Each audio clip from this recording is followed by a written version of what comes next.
देश में विचारधारा की लड़ाई चल रही है। एक तरफ वो लोग खड़े हैं जो चाहे कुछ भी हो जाए, चाहे कुछ भी हो जाए, इस संविधान की रक्षा करेंगे। संविधान में साफ लिखा है, पहले पेज पे लिखा है कि हिंदुस्तान हर हिंदुस्तानी का है, चाहे उसकी कोई भी जात हो, कोई भी धर्म हो, अगर वो हिंदुस्तानी है तो इस देश में उसकी रक्षा होनी चाहिए, उसको प्रोटेक्शन मिलनी चाहिए।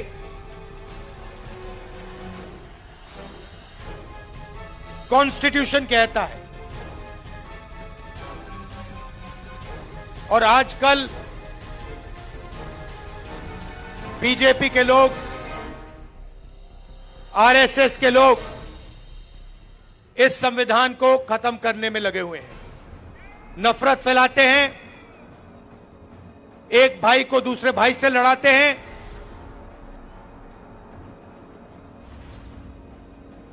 डराते हैं। कन्याकुमारी से लेकर कश्मीर तक 4000 किलोमीटर हम इस संविधान को बचाने के लिए चले थे।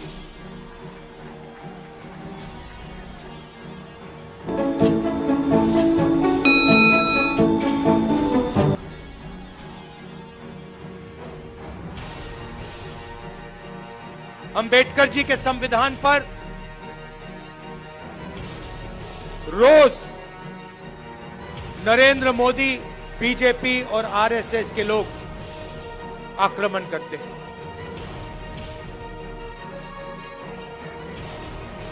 और मैं आपसे यह कहना चाहता हूं कि मेरी राजनीति और कांग्रेस पार्टी की राजनीति में बिल्कुल क्लैरिटी है। हमारे लिए इस देश के सब लोग एक समान हैं।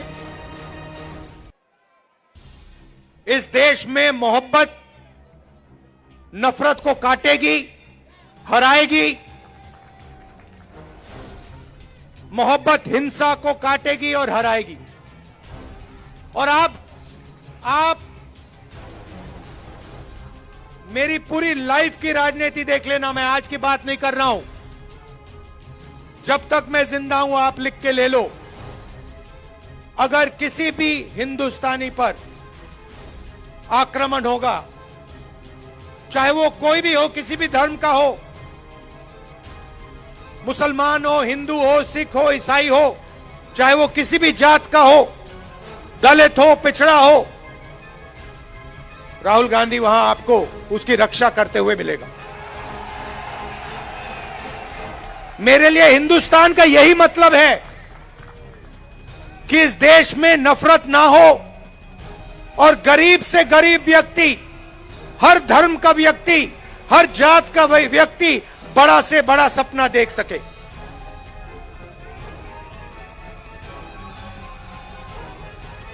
ऐसा हिंदुस्तान मैं नहीं चाहता हूं और हम नहीं चाहते हैं जहां अरबपति जो भी करना चाहे कर ले, अदानी अंबानी जैसे लोग पूरे देश को खरीद लें, सारे के सारे बिजनेस कंट्रोल कर लें, सारे एयरपोर्ट्स ले जाएं, सारे पोर्ट्स ले जाएं, सड़कें उनकी, जमीन उनकी, पावर प्लांट उनके, और गरीब जनता देखती रह जाए, भूखी मर जाए। ऐसा हिंदुस्तान हमें नहीं चाहिए और ऐसा हिंदुस्तान हम नहीं होने देंगे।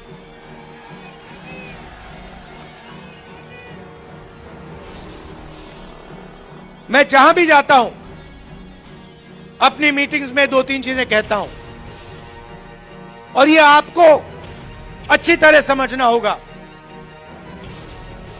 इस देश में गरीब लोगों की भागीदारी नहीं है।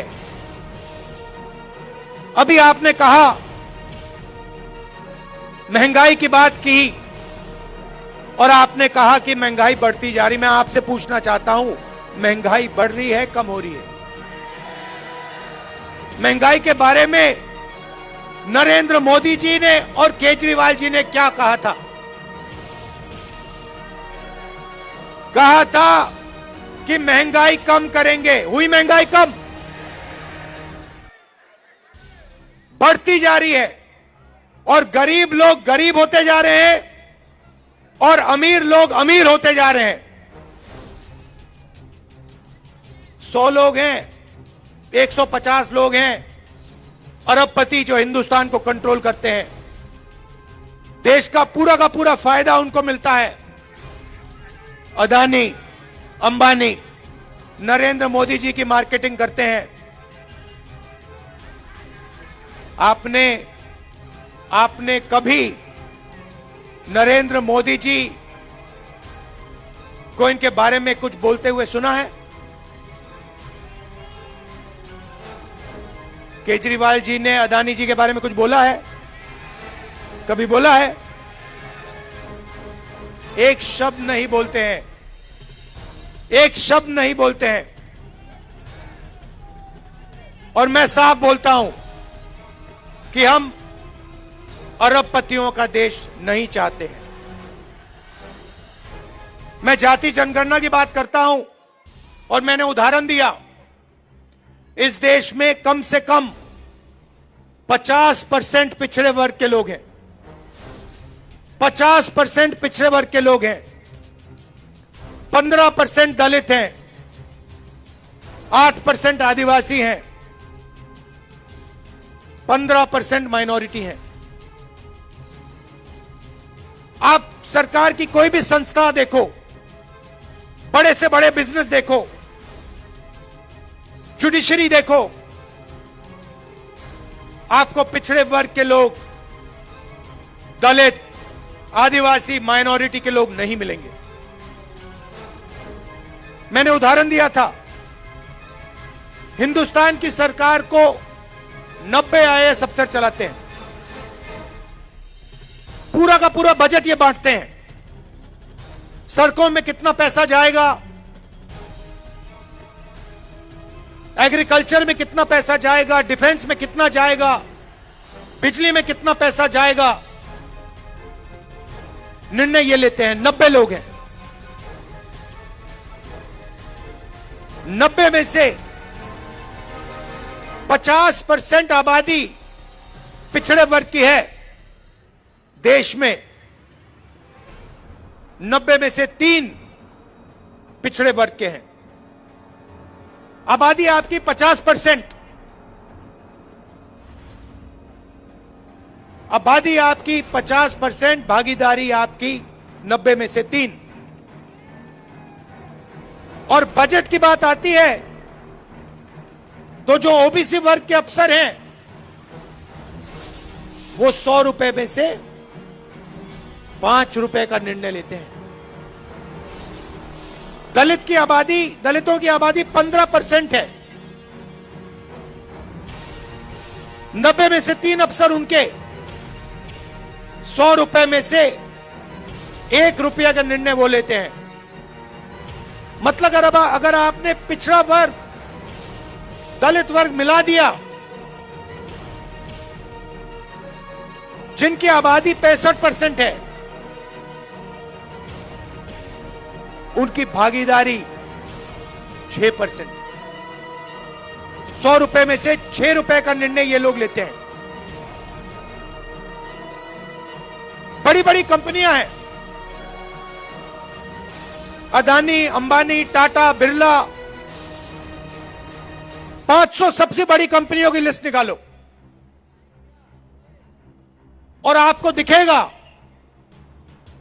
कि मालिकों में आपको एक आदिवासी, एक दलित, एक पिछड़ा, एक माइनॉरिटी का व्यक्ति नहीं मिल सकता।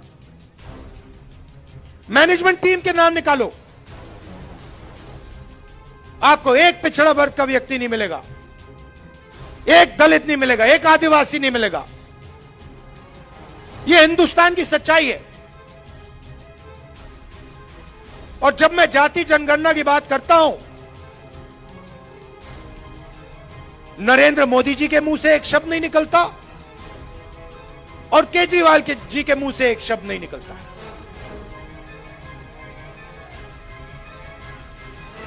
क्योंकि दोनों चाहते हैं कि देश में पिछड़े वर्ग को, दलित को, आदिवासियों को, माइनॉरिटीज को भागीदारी ना मिले। आप पूछिए कभी केजरीवाल जी से, पूछिए कि वो जाति जनगणना के साथ हैं या नहीं। मोदी जी से पूछिए जाति जनगणना के साथ हो या नहीं। मैंने पार्लियामेंट में उनके सामने बोला,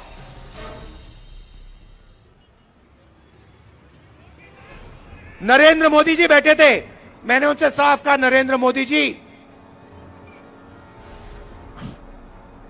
आप करो ना करो, बच्चा भी जानता है। मीडिया वाले नहीं जानते, 6 साल का बच्चा जानता है। मैंने उनसे कहा कि आप करो ना करो मैं नहीं जानता, मगर जिस दिन कांग्रेस पार्टी की सरकार आएगी, रिजर्वेशन को 50% से ज्यादा कर देंगे और जाति जनगणना लोकसभा में, राज्यसभा में हम पास करके दिखाएंगे। हम भागीदारी चाहते हैं, हम समानता चाहते हैं। हम चाहते हैं कि गरीब से गरीब व्यक्ति, चाहे वो दलित हो, पिछड़े वर्ग का हो, हिंदू हो, मुसलमान हो, सिख हो, ईसाई हो, कि सब लोग बड़ा सा बड़ा सपना देख सकें। मैं वो दिन देखना चाहता हूं जब 500 सबसे बड़ी कंपनियों में पिछड़े वर्ग के लोग मालिक बने, दलित मालिक बने, माइनॉरिटीज के लोग मालिक बने, आदिवासी मालिक बने। मैं वो दिन देखना चाहता हूं जब इस देश में सचमुच में पिछड़े वर्गों को भागीदारी मिले, माइनॉरिटीज को भागीदारी मिले, दलितों को भागीदारी मिले। और सच्चाई यह है कि लंबे लंबे भाषण होंगे,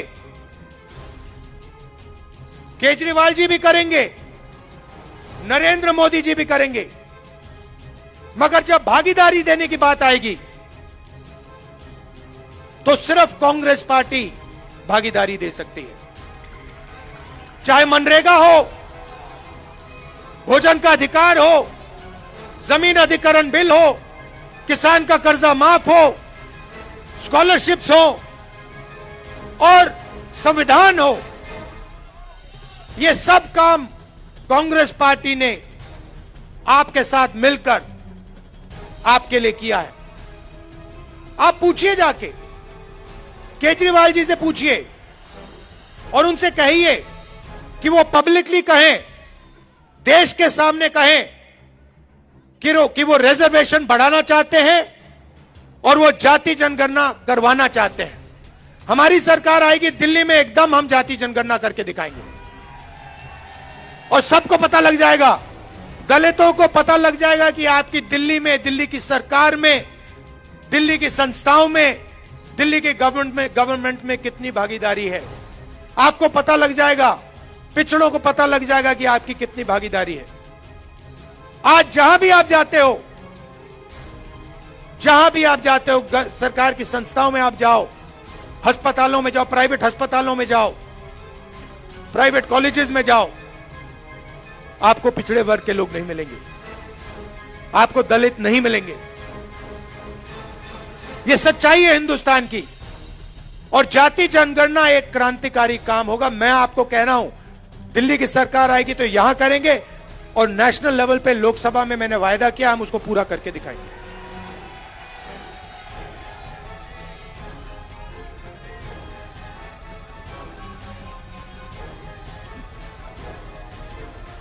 जब केजरीवाल जी आए थे, आपको याद होगा, शीला जी की सरकार थी, आपको याद है वो दिल्ली, याद है आपको?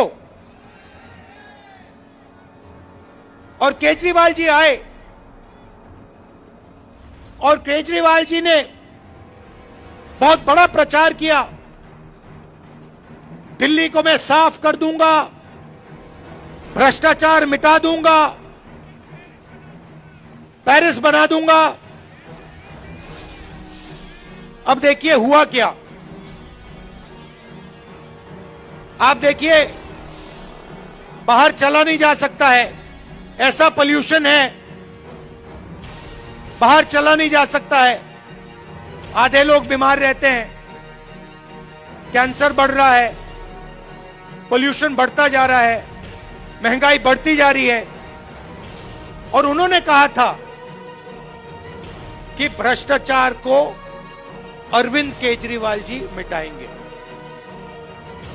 अब आप बताइए, दिल्ली में अरविंद केजरीवाल जी ने भ्रष्टाचार मिटाया क्या? मिट गया। तो जैसे जैसे प्रचार नरेंद्र मोदी जी करते हैं मीडिया का, झूठे वायदे, एक के बाद एक, एक के बाद एक, एक के बाद एक झूठे वायदे, वैसे ही स्ट्रेटेजी केजरीवाल जी की है। कोई फर्क नहीं है। ये सच्चाई। और आप जानते हो, जो मैंने शुरुआत में कहा,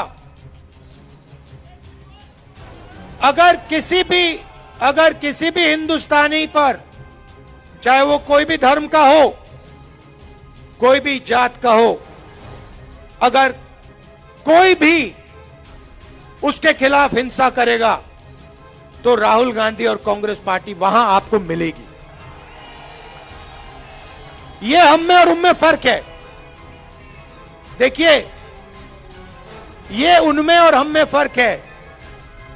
जब हमारी जरूरत पड़ेगी, जब आपके खिलाफ हिंसा होगी, हम वहां आपको दिखाई देंगे, आपके साथ खड़े होंगे। और ये मैं ऐसे नहीं बोल रहा हूं, ये हमारा रिकॉर्ड है। हमने कहा था कि बीजेपी की विचारधारा के खिलाफ हम लड़ेंगे और 4000 किलोमीटर कन्याकुमारी से लेकर हम कश्मीर चले हैं। और हमने नारा दिया, देश की जनता ने नारा दिया, नफरत के बाजार में मोहब्बत की दुकान खोलनी है।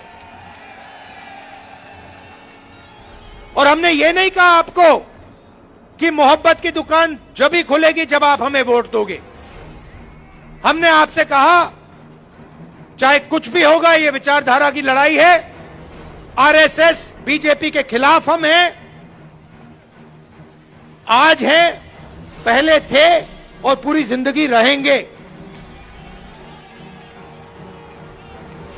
और 4000 किलोमीटर हम चले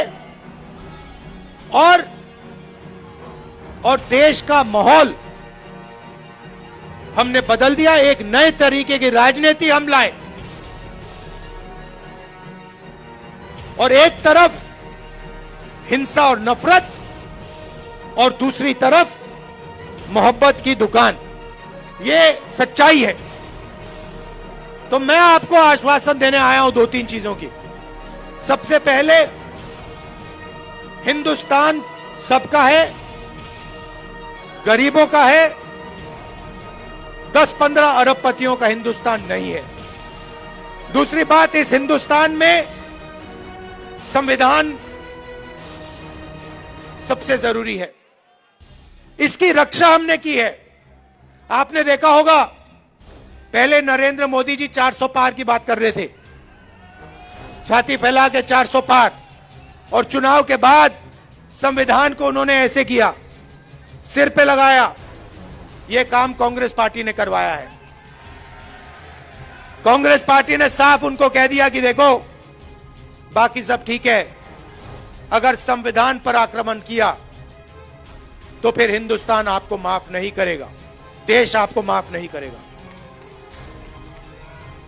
तो यह मैं आपसे कहना चाहता हूं, यहां पे कांग्रेस पार्टी का पूरा समर्थन कीजिए। कांग्रेस पार्टी को जिताइए। और जो पहले हम विकास करते थे, जो पूरी दुनिया को मालूम है, जो शीला दीक्षित जी ने काम किया था, जब कांग्रेस पार्टी कर पाएगी। कांग्रेस पार्टी कर सकती है, ना केजरीवाल जी कर सकते हैं, ना बीजेपी कर सकती है। यह सच्चाई है और आपने देख लिया है, आपके सामने सच्चाई है। दिल्ली की सच्चाई आपके सामने है, महंगाई की सच्चाई आपके सामने है, सड़कों की सच्चाई आपके सामने है, पोल्यूशन की सच्चाई आपके सामने है।